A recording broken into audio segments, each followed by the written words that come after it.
وكل إنسان ألزمناه طائره في عنقه ونخرج له يوم القيامة كتابا يلقاه منشورا وكل إنسان ألزمناه طائره في عنقه আমি প্রত্যেক মানুষকে মানুষের কর্মকে তার গ্রীবা লগ্ন করে দিয়েছি।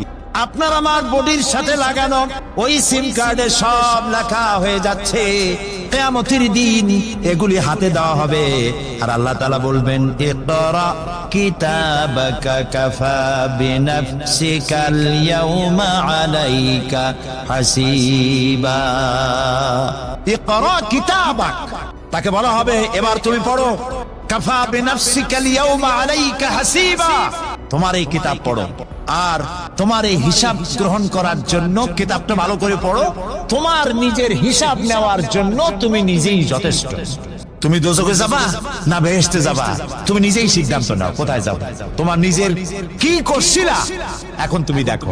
আল্লাহ রাব্বুল আলামিন বলেন ওয়া আশরাকাতিল আরদু বিনুরি রাব্বিহা ওয়া বুদিআল কিতাবু ওয়া জিআআ বিন নাবিয়্যিনা ওয়াশ শুহাদা বাইনাহুম বিল হক ওয়া হুম লা ইউযলামুন।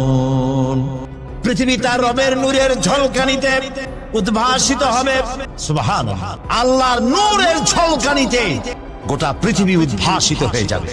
আমলনামা তুলে ধরা হবে, পয়গম্বর এবং সাক্ষীগণকে হাজির করা হবে এবং সকলের প্রতি সুবিচার করা হবে, তাদের কারো প্রতি জুলম করা হবে না। সুতরাং হে মানুষেরা, ইয়া আইয়ুহাল ইনসানু ইন্নাকা কাদিহুন ইলা রাব্বিকা কাদহান ফামুলাকি। হে মানুষ, তোমার পালনকর্তা পর্যন্ত পৌঁছতে তোমাকে অনেক কষ্ট করতে হবে, এরপর তুমি তার সাক্ষাৎ পাবে। কিয়ামতে তোমার সাক্ষাৎ হবে। কাজী তোমার নিজের আমলকে সুন্দর করে আমলকে তৈরি করে নাও।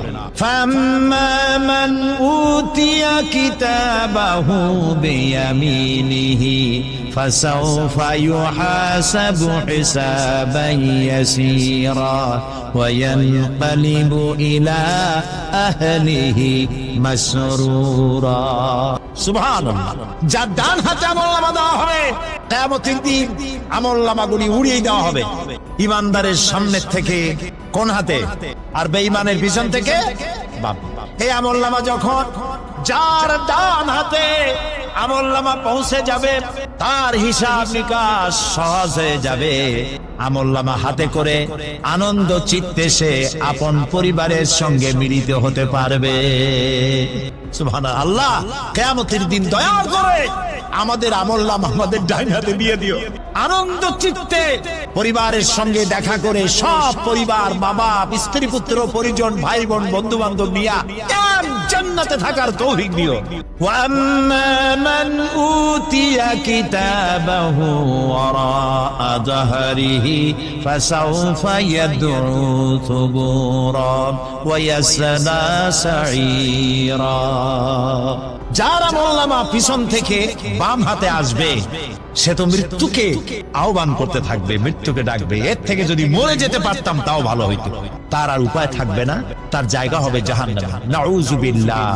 এরপরে আল্লাহ রাব্বুল আলামিন মিজান খাড়া করবেন, দাড়িপাল্লা। কিয়ামতের দিন এই দাড়িপাল্লা মিজান আল্লাহ তাআলা প্রতিষ্ঠিত করবেন এবং এই মিজানে যার পুণ্য পাল্লা ভারী হবে সে কৃতকার্য। আল্লাহ রাব্বুল আলামিন বলেন ওয়ানাদাউল মাওয়াজিনাল কিসতা লিয়াউমিল কিয়ামাতি ফালা তুযলামু নাফসু শাইআ ওয়া ইন কানা মিসকালা হাববাতিন মিন খারদালিন আতাইনা বিহা ওয়া কাফা বিনা হাসিবিন। আমি কিয়ামতের দিন ন্যায় বিচারের মানদণ্ড স্থাপন করব। তখন কারো প্রতি অবিচার করা হবে না। যদি কোনো আমল সরিষার দানা পরিমাণ হয়, আমি তা হাজির করব। সুবহানাল্লাহ। ومن خفت موازينه فأولئك الذين خسروا أنفسهم بما كانوا بآياتنا يظلمون। আর যাদের পাল্লা হালকা হবে তারা তো শুধু নিজেদেরই ক্ষতি সাধন করবে, কেননা তারা আমার আয়াত সমূহকে অস্বীকার করত। আখেরাত নাই, কিয়ামত নাই, বেহেশত নাই, কবরের মধ্যে কোনো শাস্তি নাই, কবরের কোনো প্রশ্ন নাই, এগুলি যারা বলতো তারা কিয়ামতে ক্ষতিগ্রস্ত হবে।